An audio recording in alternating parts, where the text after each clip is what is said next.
As I said last week, Walt Disney World houses many of its rides in impressively themed buildings, but not all of them. Some of them are eyesores. So stick with me after the intro and we're gonna go ahead and talk about the worst of the ride buildings at Walt Disney World.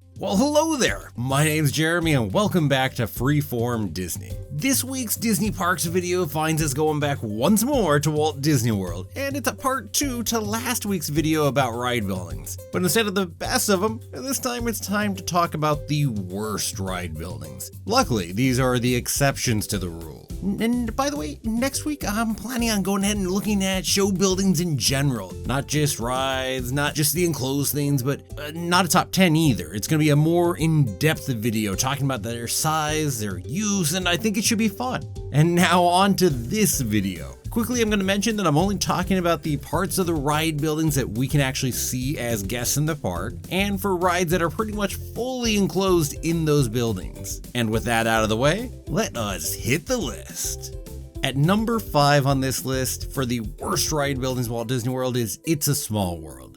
In fairness, I'll note right off the bat that part of this is also a problem of comparing it to the one in Disneyland, because Disneyland is outdoors, it has one of the most impressive buildings in the entire park over there in Disneyland. Here, it's inside, it's a smaller form, and I guess if your idea is to make it feel like a small world, it succeeds at that, but I prefer the gargantuan, very impressive building. But that's not the only problem. Part of it is also this whole Fantasyland medieval Renaissance fair motif.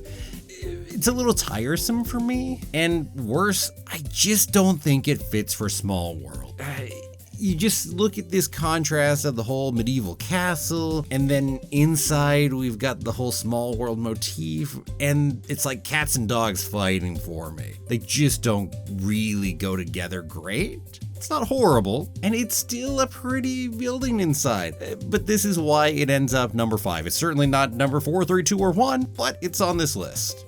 Up at number 4 is going to be Star Tours. Now, I love the ride, don't get me wrong there. And at first you may go, wait, but it's got a really cool forest in AT-AT, or Nat-At, depending on how you choose to pronounce that. But that's not the problem. I said, look at this building right here. It completely kills the theme of the forest and the AT-AT. It's the most boring Hollywood Studios building. And it's kind of the whole excuse of, well, we're making it a Hollywood studio so it can look like a studio building. And really, I get that's your idea and your way of trying to be cheap on things, but the rest of everything outside is beautiful. And then I've got to go into this drab, ugly ass building.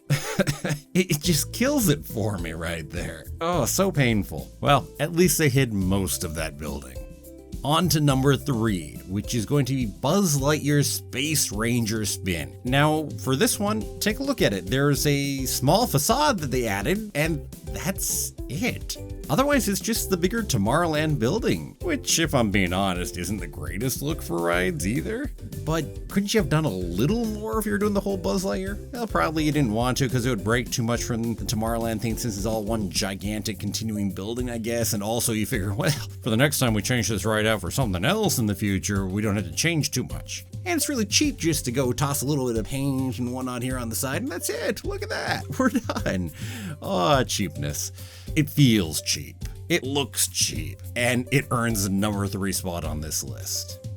Number 2 for worst ride buildings. We're back over to Hollywood Studios again for Rock and Roller Coaster. A similar problem that I have with Star Tours, but in this case, it's not just a tiny little portion of the building you see. It's the whole bloody thing. If it weren't for the giant, really cool guitar out front with the whole roller coaster-y kind of idea from that, there would be nothing but a boring ass building here. And it's big and boring. I mean, I'm sorry. This almost earned number 1 on this list. Maybe a little more theming on the building itself? Anyone? No? Well, you can see why this just, not my cup of tea for theming on a building. The ride, oh bloody hell, I love the ride. Not the building though. And let's head back over to Magic Kingdom for number 1, and that is going to be the Mini Adventures of Winnie the Pooh. Now you say, this one, really? Yeah, for me it is. This one's a mess. So we're back in Fantasyland, so we're back to that whole medieval castle-ish Renaissance fair motif again, which I'm not the biggest fan of in the first place, but whatever. The bigger problem here is we've added this short wood pavilion thing slightly in front of it, in just enough of a way that it clashes horribly with the castle feel behind it. They didn't try to hide the castle. Well, okay, maybe they tried to hide it a little, but you can fully see it. I mean, if you're gonna do this, at least hide the castle thing behind? No? Then at least there wouldn't be this gigantic clash of two worlds here. Oh, hey, we did also add a giant tree out front. There you go. So that way it'll catch your attention and you won't see how badly everything behind it clashes. And I'm just going, oh, it's painful. And to be honest, if anything, the tree just makes more of a cacophony for me, and it hints at what they might have done to create a nice front to that building. And they just didn't do it. Cheapness so they can go ahead and put something else in there later probably again? Probably that's what it is. And that really is kind of the case for all 5 of these, really. Again, it's the cheapness in general. Small World, not as much the problem there, but the size and then where they had to choose to fit it. So there you go. Number 1 is Mini Adventures in Winnie the Pooh, because it just clashes so badly for me up in front.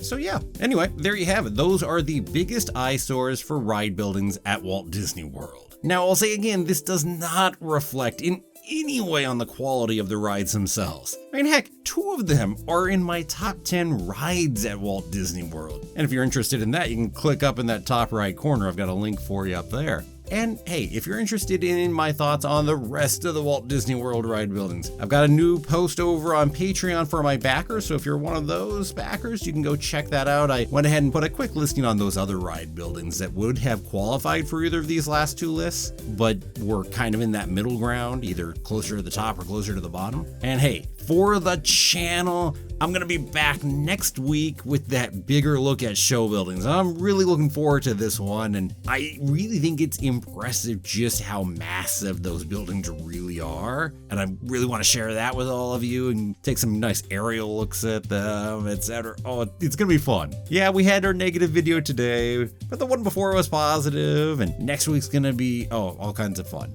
So in the meantime, though, what about you? What are your least favorite ride buildings in Walt Disney World? What do you find to be the eyesores? Let me know down below in the comments. And let me take a moment to thank all of my wonderful patrons. If you're interested in helping support the channel through Patreon, there's a link in the description. And to everyone, thanks for watching. If you liked the video, it really helps out if you give it a like, a share, and don't forget to subscribe. And I will see you back here next time for another new episode of Freeform Disney. Have a magical day, and may the Force be with you for all time, always.